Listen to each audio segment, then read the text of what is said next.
A Russian drone attack damaging at least 7 apartment blocks, Ukrainian authorities say. Donald Trump had threatened to withdraw aid to Ukraine if the country didn't agree to a peace deal by Thursday, American Thanksgiving. Well, I don't have a deadline.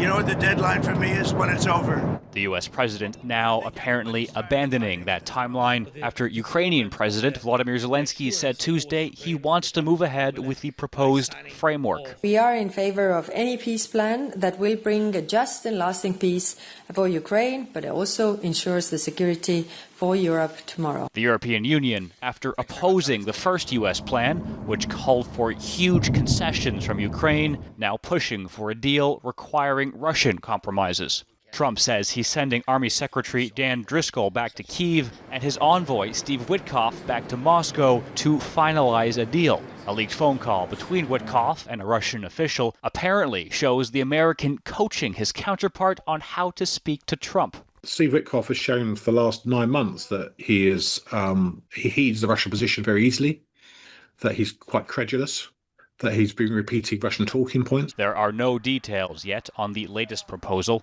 A former British military attaché to Moscow and Kyiv says a deal that would bring lasting peace needs meaningful commitments, including from NATO.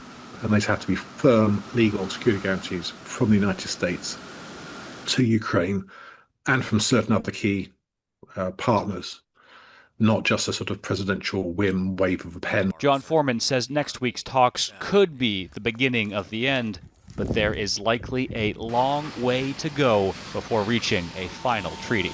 Nathaniel Dove, Global News.